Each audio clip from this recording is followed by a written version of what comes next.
Բարևձեզ Ֆակտոր TV հյուրը Հելսինկյան քաղաքացիական ասամբլեայի Վանաձորի գրասենյակի ղեկավար իրավապաշտպան Արթուր Սաքունցն է, ողջույն, պարոն Սաքունց։ Ողջույն։ Բարձրաստիճան 13 հոգևորականներ պահանջեցին Գարգին երկրորդի հրաժարականը, թեմերի առաջնորդներ են, ոչ պատահական այսպես շարքային հոգևորականներ, դուք չունեք մտահոգություն որպես իրավապաշտպան, որ այս process-ը ուղեկցվում է իշխանության կողմից բարձրաստիճան եկեղեցիականների դեմ ճնշմամբ, ամեն դեպքում ընդդիմադիր դաշտում կան նման պնդումներ, քրեական գործեր, կալանավորումներ, այսինքն իշխանության կողմից վախ է սերմանվում հոգևորականության նկատմամբ, որ այսպես նավը լքեն ի վնաս Գարգին երկրորդի։ Այն քրեական գործերի մասին, որ դուք հիշատակում եք, դրանք հիմքում ունեն այն փաստերը կամ առնվազն այս պահին հրապարակավ տարածված, որ պայմանավորված են քրեական հետապնդումները բռնության, զինված հեղաշրջման կոչերի հետ կապված, որոնք ամենևին հեչ հոգևոր գործունեության բնագավառին չեն վերաբերվում։ Կապ չունի ուզում է հոգևորական, ուզում է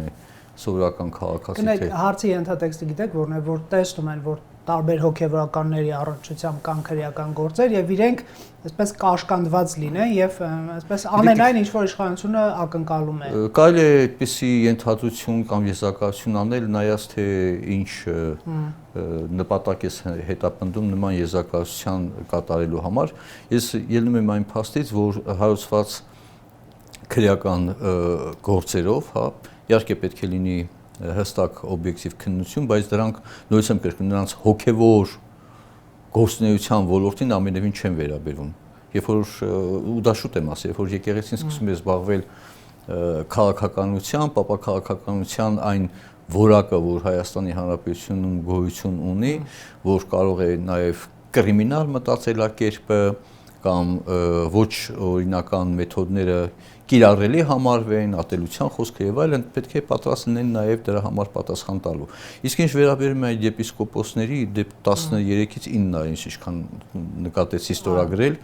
այնուամենայնիվ 4-ը չեն ստորագրել։ Նշանակում է այդ 4-ը ի վերջո վերջանշու թե ճնշումեղներ կամ վախեղներ եւ այլն, բոլոր 13-ն էլ միաձայն կստորագրեին։ Բայց ես չեմ ամենևին էլ չեմ գտնում, որ այն ինչ որ կատարվում է այդ եկեղեցու հետ կապված որևէ ես գործառույթ ունեմ որպես իրավապաշտպան, եթե չկա փաստեր, որ ասենք վախի մթնոլորտ։ Գիտեք, Հայաստանի Հանրապետությունը վախի մթնոլորտի մասին հիմա խոսելը ես դա գտնում եմ ավելորդ։ Իսկ այդ տեսեք շարանը եթե դեպքերի վերականգնենք, հա, նախ վարչապետը այդ ճուլանների պատմությունից սկսեց խոսել, հետո հոգևորականի եւ քեռակնոջ պատմությունից հետո հրապարակվեց տեսանյութ, որը վարչապետի խոսքերն էր ապացուցում, հիմա եկեղեցու հանձնախումբը այդ տեսանյութը հիմք ընդունելով պահանջում է հեռացում Գարգին երկրորդի եւ նրան մեղադրում է, որ առ-ոչինչ է ճանաչել հանձնախմբի եզրակացությունը Արշակ arczepiskopos-ին հեռացնելու վերաբերյալ։ Չի նշանակում, որ այդ տեսանյութը այսպես կարող է էլի իշխանության։ Պարոն Ղևոզյան, եկեք մի սկզբունքային հարց։ Անանյան։ Պարոն Անանյան, կներեք, հազար անգամ կներեք։ Եկեղեցու ներսում կատարվող խնդիրները պետք է վերաբերվի միայն եկեղեցուն։ Բացառությամբ այն դեպքերի, երբ որ որևէ իրադարձություն, որևէ փաստ առնչվում է քրեական հետապնդմանը կամ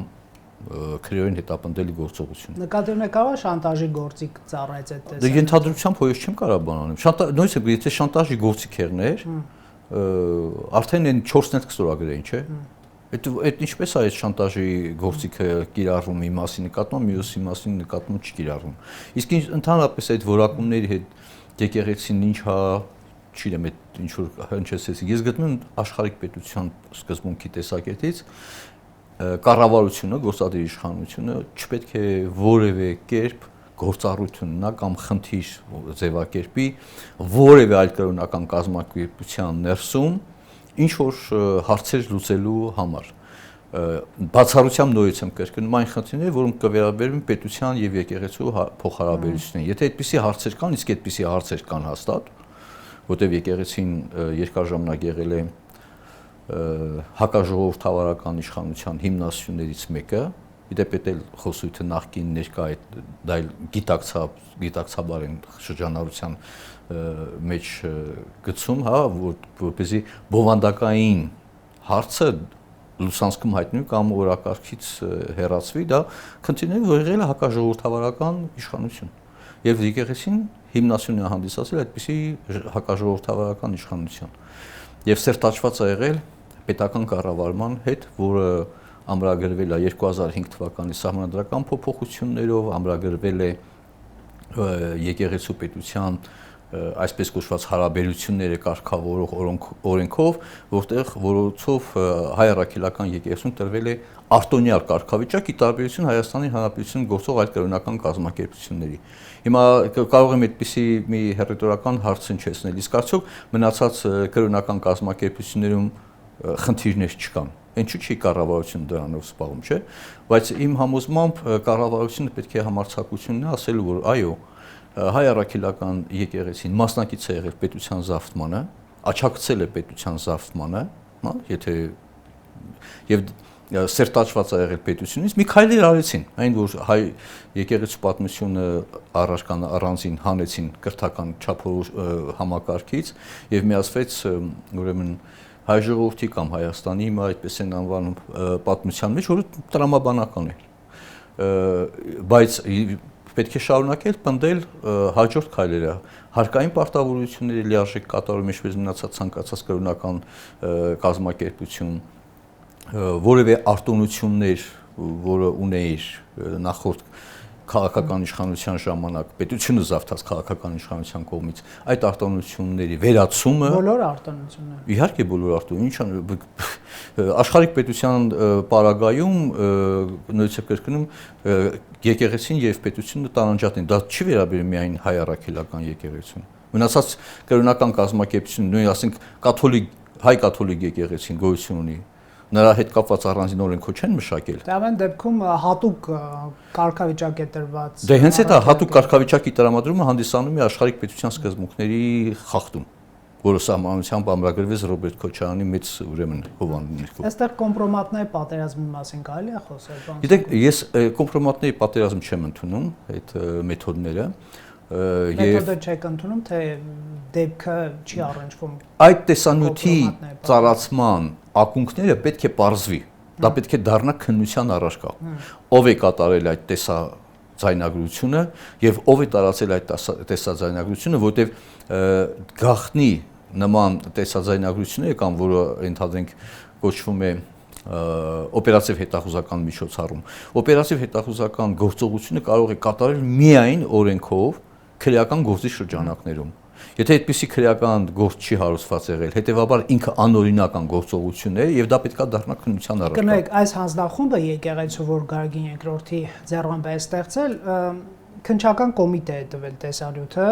ըստ այս անձանց իրանց հարցերը ես դրանց չէ, ոչ թե հարցում եմ, ինֆորմացիա եմ տալիս։ Քննչական կոմիտեն ասել է, որ իսկությունը հաստատված է, բայց Գարգին II-ը առ-ոչինչ է ճանաչել այս հանձնախմբի դատողությունը։ Պարոն Անանյան, այո, կաթողիկոս, եպիսկոպոս, քահանա, կուսակրոն եւ այլն, այդ իրանց գործն է։ Չէ, իսկությունը հաստատվել է, Դա ինչ է դարքրում։ Ըստ քննչական կոմիտե։ Դե նույնիսկ կրկնում, այդ եպիսկոպոսները թող պատասխան տան, թե այդ քննչական կոմիտեի տված եզրակացությունը ինչու են հիմք ընդունել կամ արդյոք պետք է հիմք ընդունեն եւ այլն։ Հետաքրքիր է, երբ որ կաթողիկոսը առ-ոչինչ է ճանաչում, ինչու սեփական պես փորձաքննության չէ ենթարկում կամ Պարոն Անյան, կրկնեմ, ինձ մի ներգրավեք մի հարցերի մեջ, որոնք ես չեմ գտնում, որ իմ քննության կամ հետաքրքրության առարկան է։ Եկեք մի հետաքրքիր։ Ես մի հատ հստակ ասեմ, կապ չունի տեսաձայնագրումը կլինի հոգեվորականի, այլ քաղաքացու, պետական գործիչի, քաղաքական գործիչի դիմադիր, թե դիմադիր եւ այլն։ Խոսքը վերաբերում է միջոցների օրինականությանը։ Ես այս հարցի հետ եմ կապված ընդհանրապես ունեմ հետաքրքրություն կամ առնչություն կամ ավելի ճիշտ գտնում եմ, որ դա պետք է քննության առարկա դառնա, որովհետև չի կարելի, որ կագեբեական մեթոդները անկառնայթյուն կողմից են կիրառվում, համարվի ընդունելի։ Որն էր կագեբեական մեթոդ։ Ինչպես տեսանյութը Դե նկատի։ բա իհարկե ով է այդ տեսանյութը։ Այսինքն դուրս է գալիս ձեր, իմ բոլորի նկատմամբ առանձին կարող են ինչ-որ տեսաձայնագրել, գաղտնաձայնագրել, հետո տարածել ու ինչ անել։ Դա անօրինականություն է եւ քրերին հետապնդելու գործողություն է։ Ես մեկ պահանջ ունեմ քննչական կոմիտեից քննելու այդ տեսաձայնագրության կատարողին, այսինքն բացահայտելու այդ կատարողին, տարածողին եւ պատասխանատվության ենթարկելու։ Կարծում եք, եթե մի բան իշխանության օգտին է աշխատել, այդ ուղղությամբ քննչական կոմիտեն արդար քննություն կանի, բա որ պարզվի իշխանական աղբյուրներից է այդ տեսանյութը։ Ինչ կապ ունի իշխանական աղբյուրից թե բան եկեղեցական Եվ դուք աղբյուրներից։ կարծում եք, որ այս քննչական կոմիտեի նախագահը կբացահայտի իշխանության կողմից։ Ես պնդումը կատարում եմ քննություն իրականացնելու պարտավորության մասին։ Դուք ենթադրությունների հիման վրա եթե այդ բոլոր հարցերի պատասխանը պետք է տրվի քննությամբ։ Ես չեմ պատրաստվում ընկնել դավադրությունների կամ ենթադրությունների ուրեմն գիրկը ու ջրաղացի այդ աղմուկ աղմուկի վրա եւս ինչ որ մի հատ ջուր ավելացնեմ ու մասնակիցը դառնամ այդպիսի եկեք ջրաղացներին անցնենք ուրիշ մի հատ հետաքրքիր թեմա կա տեսեք վարչապետը երբ որ KGB-ի գործակալ լինելու մեջ է չէ՞ մեղադրում կաթողիկոսի եղբորը Ռուսաստանի թեմի առաջնորդին որը հայ-ռուսական բարեկամության համար մեդալ է ստանում Պուտինից եւ այլն, հա։ Տեսեք, վարչապետը ըստ էության ստացվում է բավարարվում է հրապարակային հայտարարություն անելով, հրապարակային մեղադրելով, պարոն Սարգսյան, բայց մենք չենք տեսնում իրավական գործընթաց։ Ասենք չկա քրեական գործ պարզելու այդ մարդը իրոք ագենտ է, թե չէ, ես չեմ պնդում, որ ագենտ է, բայց սա ինչի է տանում, արդյոք չի նշանակում, որ կառավարող ուժի համար ոչ այնքան կարևոր է եկեղեցին մաքրելը իրապես, ինչու՞ միայն եկեղեցին այլ մյուս պետական համակարգերն էլ, այլ զուտ որպես գործիք, հիմա քեռակնոջ տեսանյութ մի օր KGB-ի ագենտ, մի օր չգիտեմ, սրբապիղծ հոգևորական, մի օր կուսակրոնություն, տարբեր գործիքակազմեր են կիրառվում, բայց դրանք իրավական եւ ինստիտուցիոնալ դաշտ չեն տարվում։ Եվ երբ որ հարցնում եք իշխանականներին ինչու լուստրը չեք անում, հասկանանք իրոք ագենտուրայի ցանց կա թե չէ, ասում են դե գիտեք կարող է փաստաթղթեր չկան եւ այլ, այսինքն միանշանակ է նախ առաջինը, որ լյուստրացիան ընդհանրապես ամբողջ պետական ապարատի եւ հատկապես ազգային անվտանգության ծառայության դա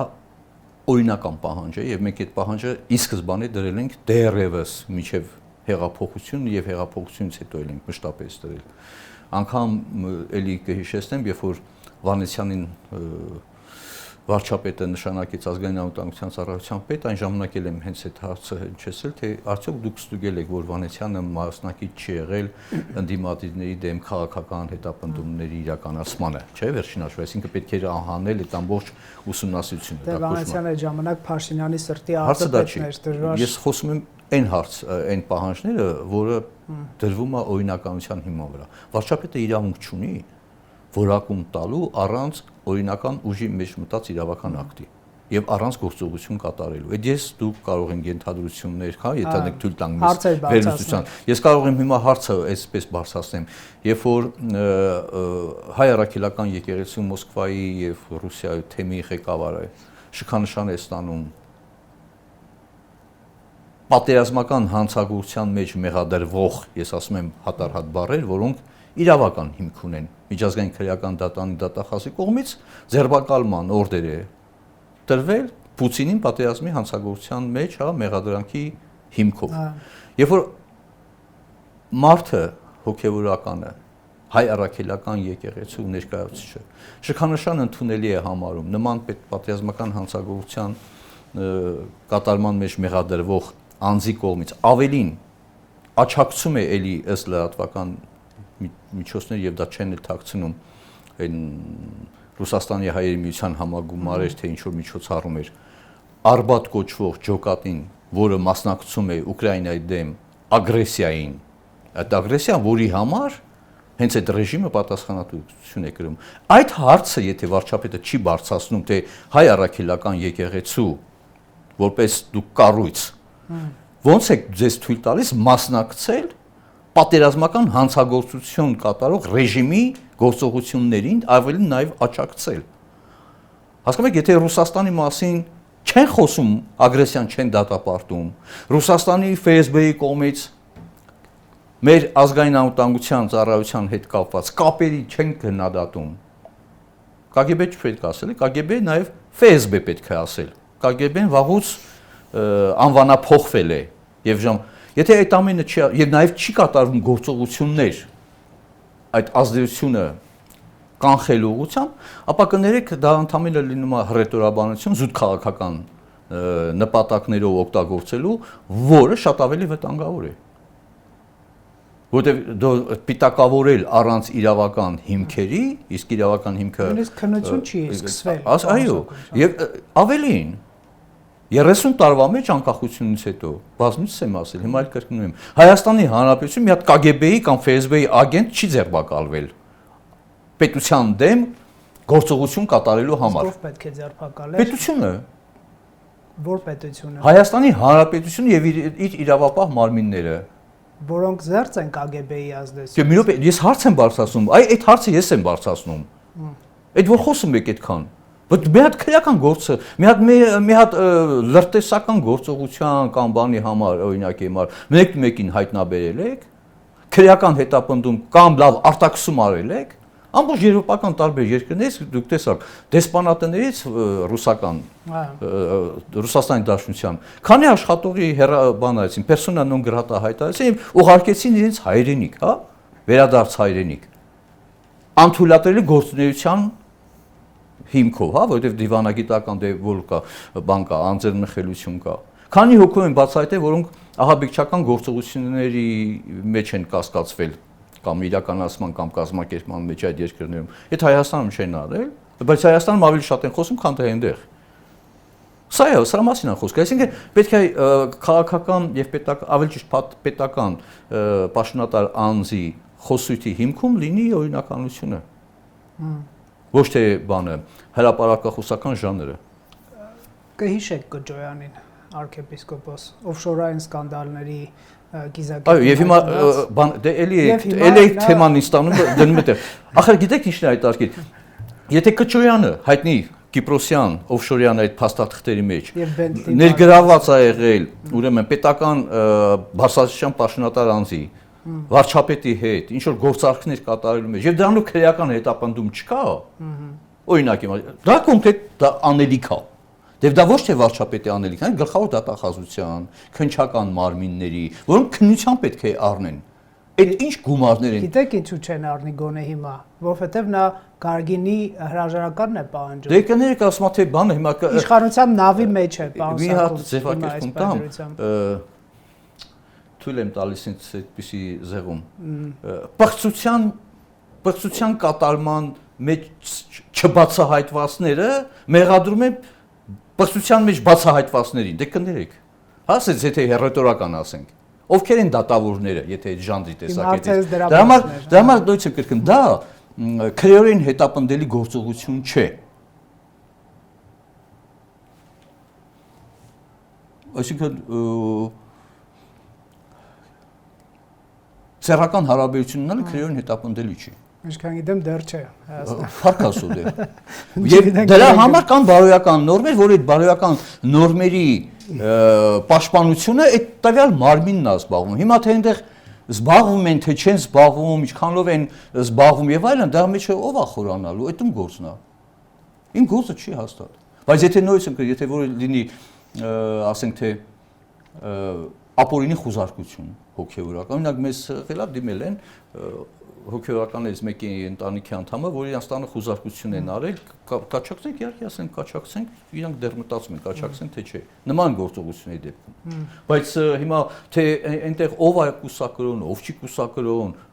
Չէ, դե որ Կոջոյանն է մաքրում եկեղեցին Գարգին երկրորդից, մի քիչ տենց կոգնիտիվ դիսոնանսի պես մի բան է առաջանում, էլի։ Պարոն, պետության մաքրելու մասին եկեք մտածենք, հա։ Չէ, բայց Չէ, եկեք պետության մաքրելու մասին։ միջոցներն էլ քննելի են։ Եկեք պետության մաքրելու, պետությունը պետության անվտանգությունը։ Պետությունը Կոջոյանով է մաքրում ըստ էության։ Չէ, պետությունը չեն մաքրում Կոջոյանով, դեռ դուք մի քիչ բան մի արեք։ Եկեղեցին են, եկեղեցու մաքրման խնդիրը իշխանությունը վերցրել է իր վրա։ Կոջոյանի դե կներեք դա արդեն մի քիչ բան է էլի։ Աբսուրդ է, չէ։ Ինչու մենակ Կոջոյանը, բա Քարամյանը։ Դե Քարամյանը, հա, էլի կային հոգեվորականներ։ Չէ, դե չեմ ճանաչում մնացածին։ Կային հոգեվորականներ այս ստորագրածների մեջ, որոնք եւս ունեն երեխաներ։ Բայց նրա մասին որևէ տվյալներ ունեն։ Դե Քարամյանի անունը դուք տվեցիք, չէ՞։ Դե դրա մասին խոսում Ես չէի ուզենա թիրախավորել այսպես շատ անձանց, մարդիկ Դե դա համար որտեվ եթե ստորագրողների մասին է խոսքը գնում մարդիկ մեղավոր չեն, որ ծնվել են հոգևորական ծնողների կողմից եւ չէ ուզենա։ Դրա մասին չի խոսքը, հոգևորականի մասին է խոսքը։ Բայց հոգևորականը նույնիսկ եմ կրկնում իր վարքագծի նորմերի համար պատասխանատու է այդ միավորման ներսում ինչ որ ինստիտուտների եւ այլն։ Թող իրանք մտածեն իրանց մասին։ Հիմա ձեր հերոստաընկերությունը ինչ հա տիրում, ինչ չի տիրում կարող է որոն պետության խնդիրը դառնա կամ որևէ այլ կառույցի բացի այն դեպքում երբ որ հերո մեզանց ինչ որ մեր հարկային պարտավորությունները օրինակ կատարում ենք 0-ից Հա բայց միջանձնային հարաբերությունների հարցը կարող է դառնա որևէ պետական մարմնի քննության առարկա քանի դեռ ընտանիք աշխատանքային իրավունքի չլի կամ սեքսուալ կամ սեռական ոտնձգության կամ չգիտեմ եթե դա օրենքով արգելված գործողություն է միայն այդ դեպքում կապ չունի դա թե կոլեկտիվի ներսում է թե կոլեկտիվից դուրս է նման հարցերը կարող են իրավապահ մարմինների ուշադրության կենտրոնում դառնալ բայց ոչ թե կառույցի ներսում ինչպիսի բարոյահոգեբանական մթնոլորտ է տիրում այդ կներեք այդ թող իրանք բանանի մտածեն իսկ վրեժխնդրության դետալը դուք բացառում եք Գարեգին երկրորդի դեմ վարչապետի հրաժարական էր ամեն դեպքում պահանջում սուր բարձրաստիճան հոգեբաններ խոսում են իշխանության դեմ Ես ասել եմ հետեւյալը հիմա էլ կրկնեմ եկեղեցին երբ որ խառնում է քաղաքականության մեջ կապ չունի մի դեպքում տեսեք միջև հեղափոխությունը հանդիսանում էր պետությունը զավթած ռեժիմի հիմնասյունը, որը բարձրացրեց մինչև սահմանադրական մակարդակի, մյուս դեպքում էլ հեղափոխությունից հետո պետությունը նախկինում զավթածների, ուրեմն աչակիցը կամ ընդդիմություն, ինքը եկեղեցին պետք է իրեն դուրս դնի քաղաքական գործընթացների մասնակցելուց։ Ասում են երկիր են կայսրինը կայսրին, երկիր են բանը աստծոնը աստծոն, չէ, վերջնաշով։ Իսկ երկիր փրկելու առաքելությամբ չեն կարող միջամտել քաղաքականության, ասենք Բաղդադ arczepiskopos-ի շարժումը օրինակ ցանկացած միջամտություն պետք է լինի բացառապես միայն օրենքով եւ միջամտություն եւ միավորումների ազատությունն էլ կարող է սահմանափակվել ինքը բացարձակ իրավունք չի հավաքների ազատությունն էլ կարող է սահմանափակվել բացարձակ իրավունք չի խոսքի ազատություն terror-ի կոչ անել կամ ճշնամանքի եւ ատելության պատեհ Դրանք կարող են սահմանափակվել բացառապես օրենքով եւ բացառապես այն դեպքում, որ դա անհրաժեշտ է ժողովրդավարական պետության, անվտանգության, հասարակական կարգի պահպանման, այլոց իրավունքների պաշտպանության։ Սա է հիմնական բաները։ Ուղենիշները, այսպես ասեմ, հա, կոնվենցիոն եւ օրենսդրական ուղենիշները։ Մնացած բոլոր դեպքերում անթույլատրելի է ցանկացած գործողություն։ Եվ հիմա տվյալ դեպքում վրեժխնդրություն, ինչի պետք է վրեժխնդրություն լինի։ Երբ որ դու դառնում ես քաղաքական գործիչ, պատրաստ եղի քաղաքականության նաև բնորոշ գործիքներին հետ առնչվելու։ Իսկ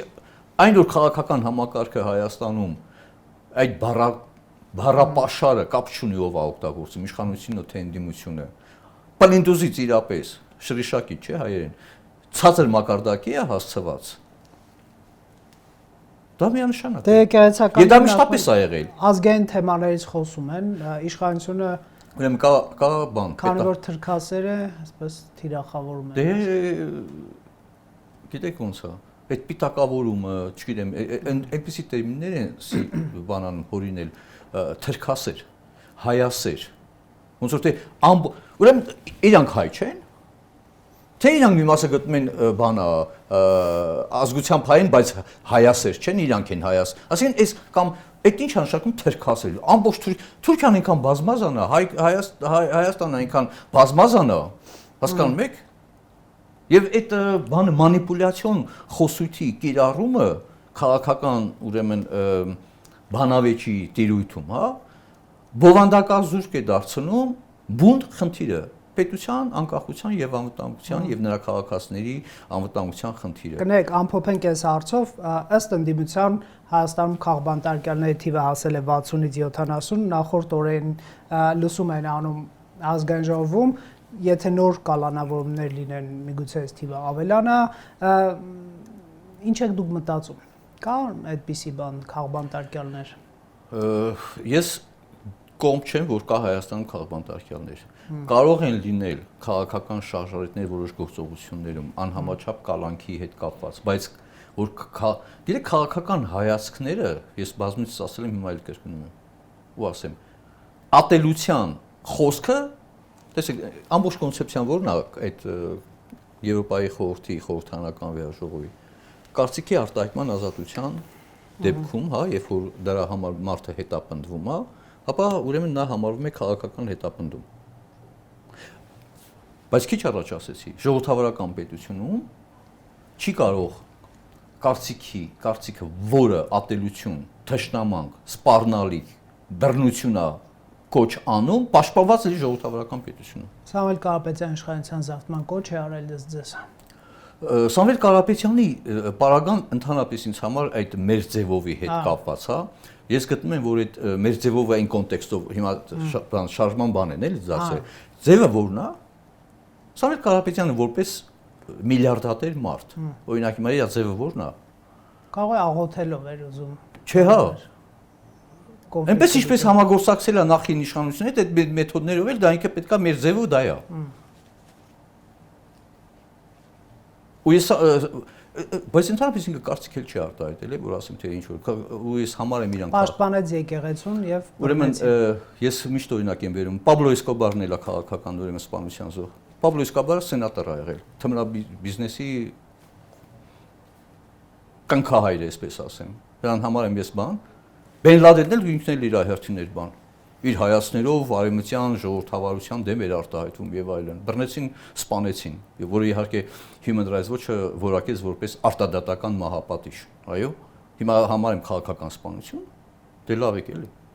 Շնորհակալություն զրույցի համար, պարոն Սաքունց։ Factor TV-ում հյուրընկալել ենք Արթուր Սաքունցին։